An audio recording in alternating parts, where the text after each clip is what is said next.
Well,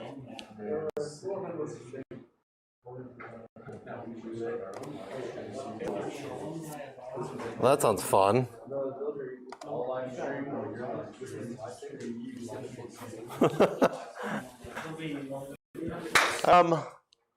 Let's go ahead and talk project 2.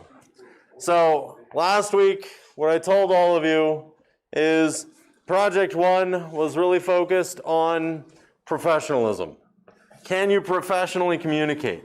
And really, can you do exactly what I tell you to do? Which most everyone was able to do. There was a lot of problem solving involved, a lot of decision making that had to be made, and I was really looking for how you would explain the decisions that you made. Okay. Well, project 2 is a step up from that. We're not looking at can you be a professional anymore, because all of you can. We're not talking about whether or not you can make decisions and justify them, because you have. Okay? Now is where we're going to try to cumulatively use everything we've learned in this class. Okay? And a lot of the stuff that we've learned focuses around teamwork. There's a very large chapter that we did on teamwork. Teamwork is incredibly challenging. And it's a mindset that involves every single person working together. If you are a good team worker and no one else in your group is, your team sucks. You will not accomplish anything. You can be a great team member. You can be the best team member in the world. But it takes everyone being a great team member to accomplish anything great. And the irony of teamwork is you don't have to have everyone really good at what they do, as long as everyone's a good team member. You can suck as an engineer, absolutely terrible, and still do great things because you're a part of a good team. In fact, everyone in your team can be very mediocre, just absolute nobodies. They can be the derivative of a constant, Henrique. Throwback to a reference earlier in class. They can be a nobody, but you can still do great things if you're a part of a good team. Okay, I like to use the example of people like Steve Jobs and Elon Musk. Elon Musk graduated college and has said for the last however many decades that college is worthless. Now, is college worthless? Well, I mean, you can debate that. Remember, everything's an argument. But at the end of the day, what made Elon Musk successful was not being super brilliant. What made him successful is he knew how to work as a part of a team. He knew how to get people to work for him as a part of a team. And he had enough money to buy those people. All three of those things were a little necessary. Okay? Steve Jobs, one of the founders of Apple, was not himself the guy sitting there and designing things. He was not the guy sitting behind wiring everything, putting it together. A lot of what Steve Jobs was the salesman. What made Steve Jobs great was the team working behind him. Now, he paid a lot of money for a very, very good team, so I guess that, again, just goes into that. But what made them successful was that he knew how to manage his team. If you want to be successful in life, you have to find people who you work with well. Either that, or you have to be paid enough that you don't care who you work with. So that's kind of your two options. Finding people to work with is very challenging, but it all requires you to be a good team member. Okay? And that's what a lot of this Project 2 focuses on. Can you be a good team? Successful completion of this project will happen very smoothly if you have a good team. A good team's from project 1. I mean, you could have one person sit down, do everything, and you get everything done. Okay? Technically, that's a good team because you have a solid progress of workflow, etc. But when you get into people like 4 and 5 people, it actually becomes much more challenging because one person cannot do everything. You need everyone to do everything. And the one person who's used to doing everything gets frustrated in larger groups. Because either A, they continue to do everything and they're just too much for them to do alone, or B, they try to not do everything and they wait on other people to do stuff and they don't know how to. You can do everything and be a terrible team member. You can be brilliant and be a terrible team member. That doesn't make you successful. Your brilliance doesn't dictate whether or not you're going to be good. It's all about how well you work with others, and it's all about how well others work with you. Okay? So as a part of this project, a lot of what we're going to be doing is recording how well everyone in the group works. And I will look at all of that. We'll do a team assessment at the very end. And we're going to talk about how good you are as a team member. Okay? What makes a good team member? Communication is number one. If nobody can get a hold of you, you're a terrible team member. Nobody can rely on you, you're awful. If you don't show up when you're supposed to show up, you're a terrible team member. Okay? You guys are in baseball. What happens if you don't show up for a game? Yeah, that can be enough to ruin your entire season as a baseball player. Just not show up. If somebody's counting on you to show up for a major meeting in work, and you just kind of you don't tell anybody about it because I don't know, maybe you drove by the donut shop and you had to go get one and it took you 3 hours because you found a couple of different flavors you needed to test. Okay, if you don't tell anybody where you're at, you're missing major events, you're a terrible team member. You have people who are waiting on you, who are wasting time because of you, and people don't put up with that well. Good team members communicate, good team members are present, and good team members put in effort. It doesn't mean you know exactly what you're doing. It doesn't mean you're good at what you're doing, but you put in the effort to try. Effort shows itself. I had a student a few years ago who, one of the hardest working people I've ever met. He would sit down, he would tackle a project, and he would just keep working. And then he would hate it, and then he would destroy it viciously often, and then rebuild it.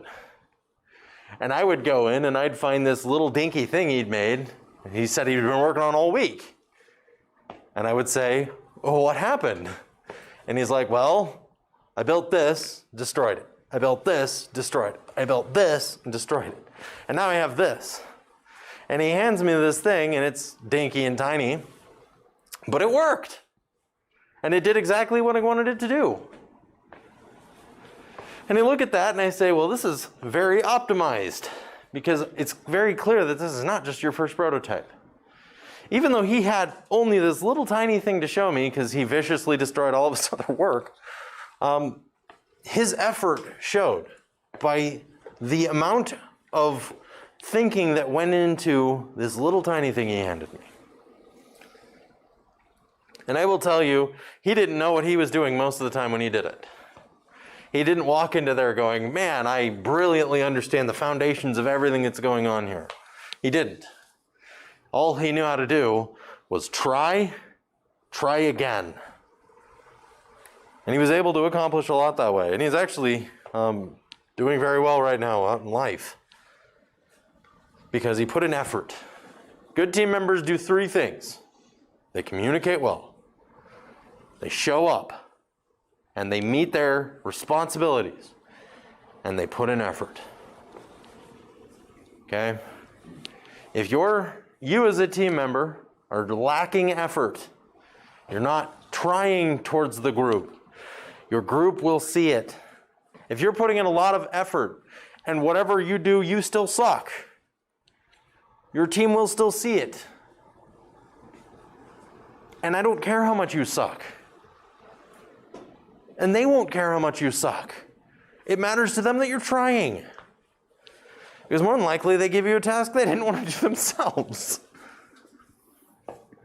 So, the whole purpose of this is to build a team to do something. Okay? So, Overview of your project. You will be working in a team of 4 to 5 people. You will select your team today. Okay? Lahaina, you don't have a team yet. You are free to join whatever group you want. Okay? The background of this is that you and your group of engineers have come up with a brilliant innovation. You've been doing research, you've come up with this idea, it's just awesome. And for some way, you're just going to make transportation, a personal transport, better in some way that no one else has done it. Okay? I'll explain that a little bit more in a bit. But this is what your team has done. And this represents a technological push. We said there's 3 reasons for motivating a design project. One is a technological push, which means you've made an advancement in an area, and then you step up and you decide to build something as a result. One is a market pull. Your last project was a market pull because there was a demand for something, ergo, you made a design process to fill it. And the third one is a product change, which is very, very boring, and usually involves a lot of throwing around part numbers. It's not my favorite. The other 2 are way more fun. Okay? But you're not going to take your impressive design, you're going to create a proposal, and you're going to submit it to a large bicycle manufacturer. And I giggled at myself because I named it Schwain Industries. It's run by Bruce Schwain. Hold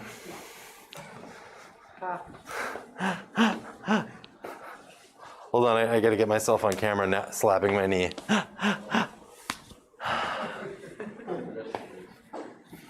If you learn nothing else, you learn that I can slap my knee.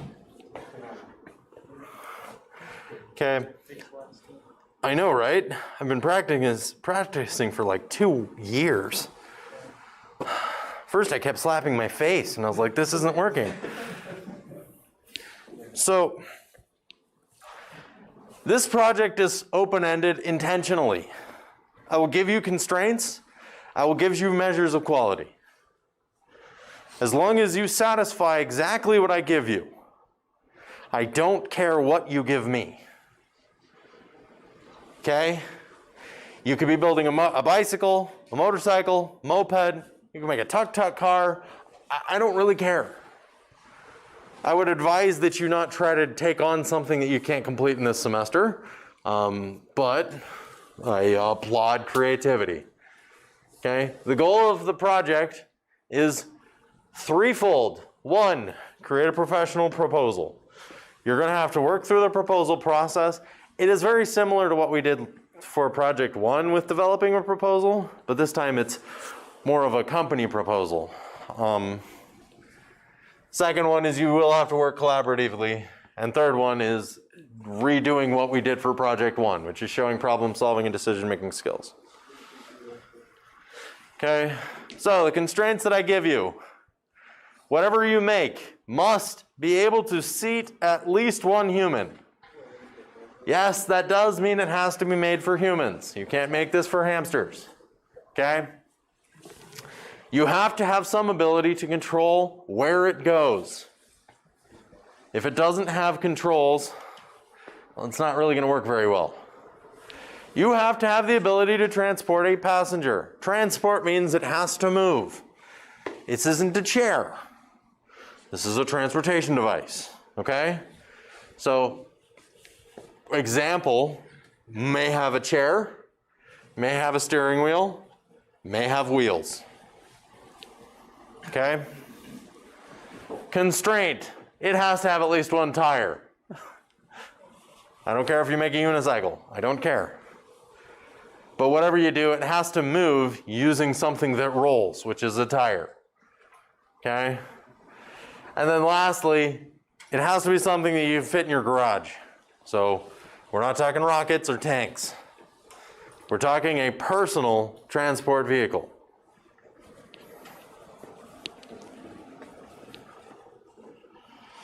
Measures of quality. I ended up giving you a list of measures of quality. Some of them you won't use. Some of them you may not care about. But the ones you do care about are the ones I put in bold. Cost. It's probably the most important thing to every engineer. If you don't talk about your cost, we're in trouble. Maintenance. Every vehicle breaks down. If your vehicle is not designed to be maintained, that's an issue. Safety. I mean, that one's pretty self-explanatory. And then lastly, the benefit of your novel feature. Now, you have to, in some way, innovate on transportation. If you just simply draw a bicycle, that's not good enough. If you just simply draw a unicycle, that's not good enough. You have to make it better in some way. And I want you to think outside the box here. Be a little creative. How could you make this better? If you can figure out a way to make it better, I mean, that's it. That's all this project is to do. Well, how do you know better? Well, better is defined by a number of different ways. You can look at Pew decision matrices. You can look at SWOT analyses. You got to use the engineering design process that we've talked about in class to find a novel way to solve this problem. One of the things about transportation is 10,000 years ago, people walked around on their feet. Today, we still do the same thing for a majority of our transportation. We live in a modern society where we're solving a problem in the same way we have for thousands of years. This isn't something where it's like, oh, I'm going to walk to work. Oh, you're going to do what? Novel? High five, bro. Came up with a different way to get to work. No, we're just doing the same thing. Doing the same thing people did before they had cars.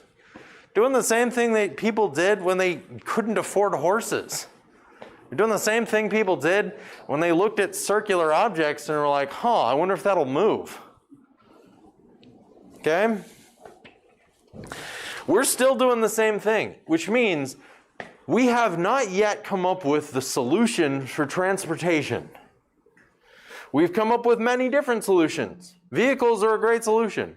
Hoverboards were fun for a little bit until they stopped being a fad. A lot of people still use bikes. A lot of people use scooters, skateboards. Some people roller skate, although most people throw rocks at them. Anybody roller skating here? We'll throw rocks at you after class. I will take it. Okay. I just wanted to make sure that you didn't feel like left out. Like, oh, nobody throws rocks at me. Yeah. Okay.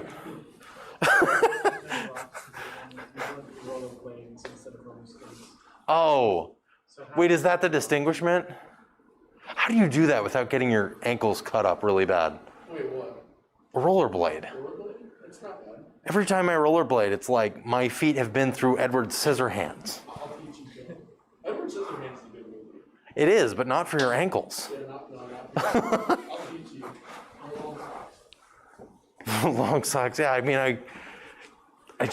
I have never escaped. I've never been able to rollerblade in my life without sustaining some kind of an injury on my feet. It's not like I fall down. It's like I take them off, and then my feet start telling me how terrible of a person I am. Okay, we still haven't solved transportation. And because we haven't solved transportation, you may, in your lifetimes, and you probably already have actually, see a major change in what transportation is.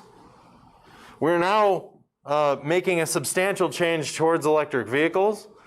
A lot of that is pushed forward by Tesla, who has decided to be an only electric vehicle manufacturer. A lot of other companies are following suit. It's become a much more viable option in recent years. But it's still not at its final form in transportation. We're still not there. Okay? So there's an opportunity. For every one of you, if you come up with a great idea, this is something where you don't need to have graduated from Doane to have an idea that may change the world, may prevent people from having to walk everywhere, or may find a different way for people to get from point A to point B that's much faster. Oh, actually, I got a great video on this.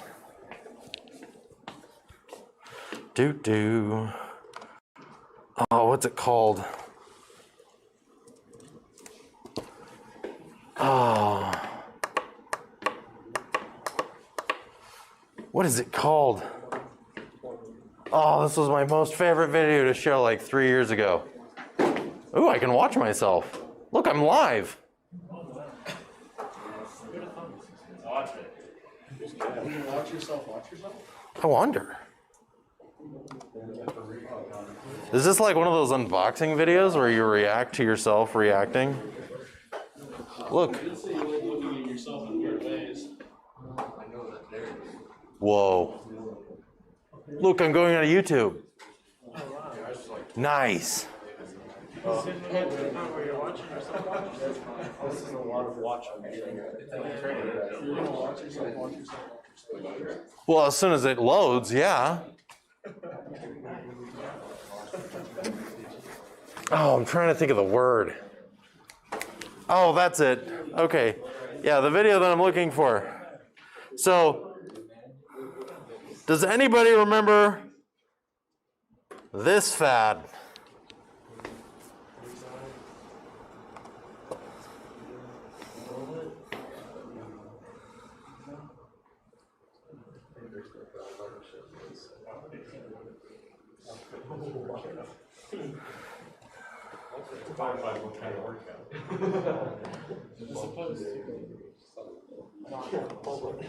All right. We don't need audio on this one. Does anybody remember this? I think I've heard. Not shoes. It's called prancercising.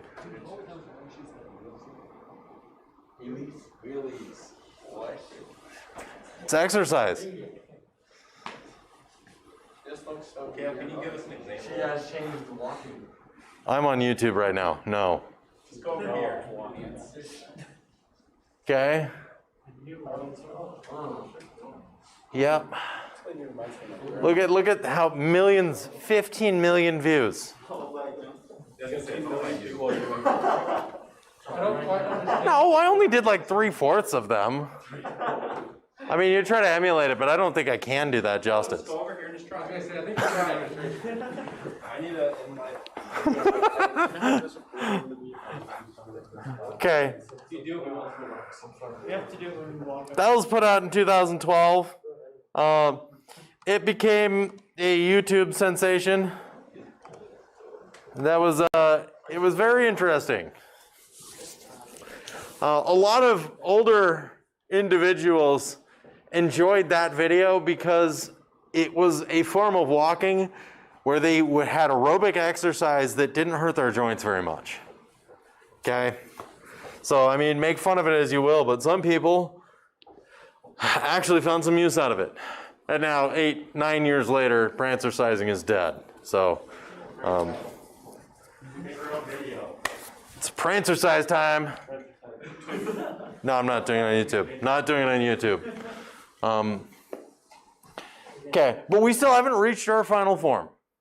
We're still in development trying to find better ways of transportation. Okay, the most brilliant minds in the world right now are still cutting on the fundamentals of transportation. We haven't changed.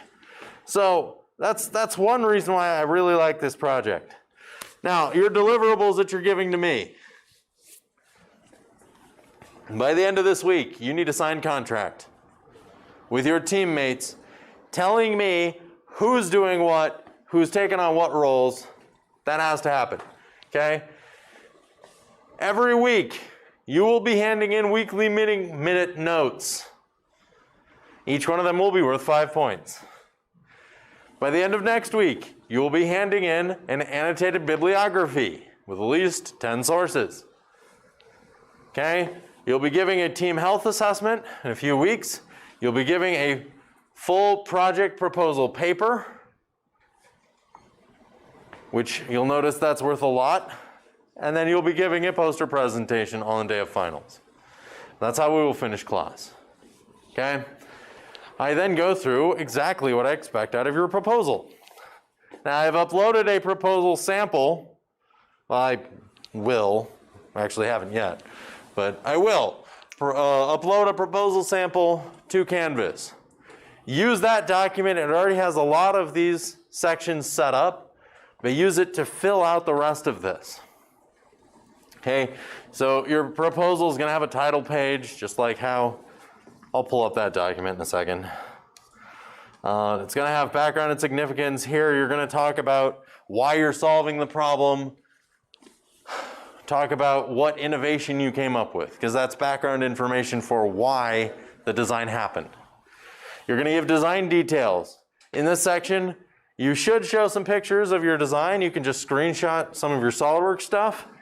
But you should only show one of your SOLIDWORKS drawings page. You shouldn't show all of them in this section because it becomes cumbersome when you have a bunch of different drawings inside of one small section.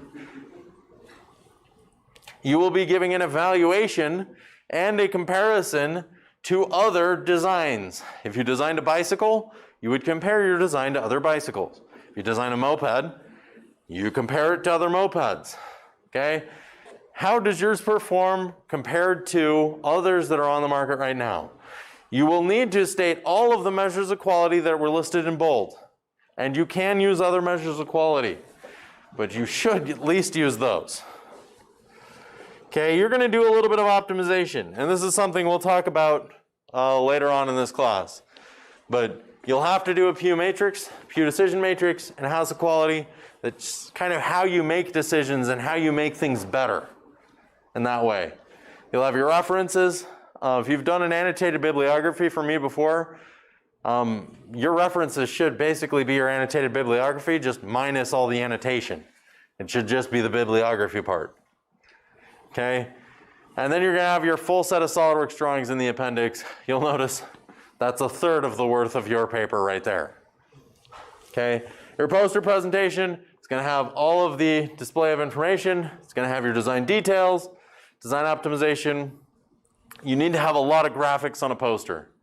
Posters are a good way to show a little bit of graphics, a little bit of words, try to optimize, try to maximize the impact of what you're saying. And one thing you'll notice in the last piece of it here, you are expected to 3D print your design. We have 3D printers across the hallway. You will learn how to use them. You are expected to 3D print your design so that you have a physical model showing exactly what you made. It will be to scale, but it will still be a model. Okay, any questions on the project description so far? Yeah. You said it has to require at least one wheel. Does that mean we can't do anything with any type of propulsion to make it go aerial? It has to be on the ground. Has to? Has to. All right, that's fine. Personal transport, unfortunately, it's anytime you leave the ground, your safety factor decreases substantially. That's one of your major measures of quality. What if you're hovering? What if you're only like 5 feet away? It's still, anytime you leave the ground, when you're on the ground, you have one rotational axis. The moment you go airborne, you now have 3. And that, it increases the amount of danger. What kind of 3D printers are there?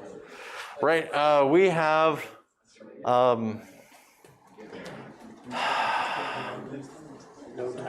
MakerBot replicators.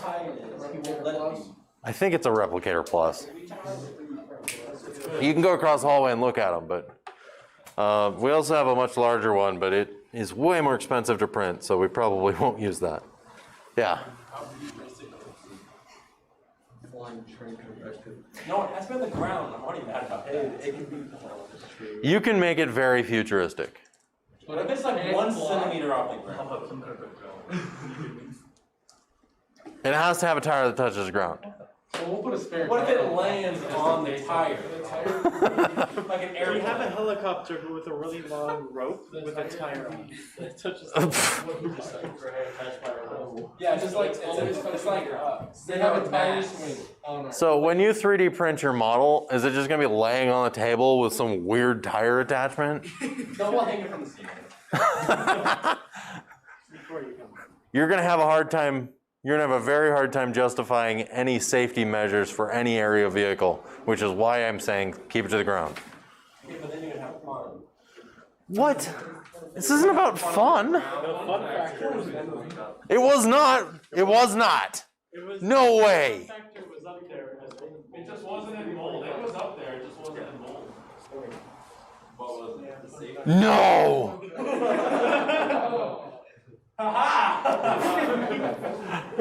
Dang it. Do you have your hand raised or you have a question? Okay. Now you just need everybody to which one. Yeah, but you still have to keep it on the ground. So, what if we just choose 4 out of those?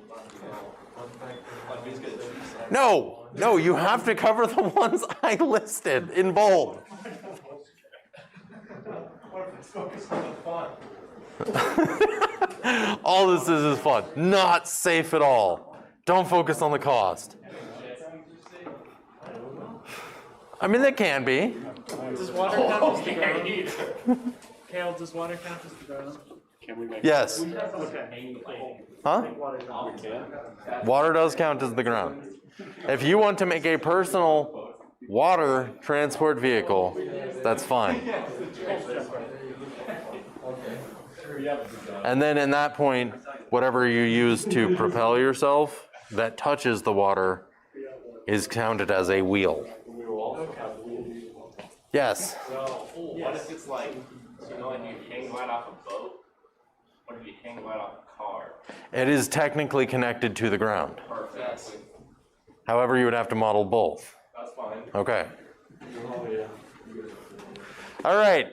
So this is the document that I am going to upload to Canvas. This is your proposal document. Okay. So this is generally how I want it laid out. First page is your title page. Second page is your abstract. Third page is your table of contents. Fourth page, you start with your background and significance section. Then I believe you go into your design details, so you won't have plan of action. You will have this fun SWOT table down here, so you might as well keep that. You won't have an itemized cost table for this project, just because I don't know if you can do the cost estimates on your design all that well, especially if you're really super creative, Brett. And then you need to include your references and then your appendix. You could have multiple appendices, but you at least have to have one. Okay. Any questions? Yeah. Do we have like a price, like a figure that we go for, or like be under, or does it not matter? It really depends on what market you're trying to capture. If you're going for the bike market, if you could sell it for $100, that is competitive. If you're going for a small vehicle like a Mini Cooper market, then you're looking at like 20,000 is competitive. If you're going for something a little bit more elaborate, you could justify more than that. You start making things out of solid gold, you might not be able to justify that. Carbon fiber can be justifiable. No, there's just no reason at that point. Have you never seen the golden squat? I have not, actually. Look it up. It's pretty crazy. All right. It's owned by the Sultan of Brunei. It's actually pretty nuts.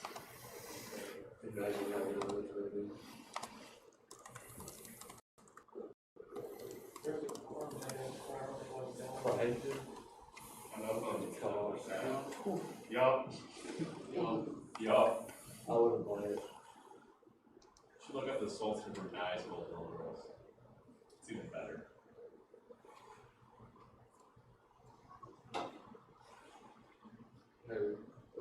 Ooh, I like the two-tone. that's hot. So you're saying if we do make it a gold, we do like the appearance. I can't justify the cost, but heck yeah, that's a pretty car. This is the kind of car that if it shows up behind you, you start apologizing to. I will slam on my brakes. Yeah. My neck hurts. Oh my goodness. Yeah.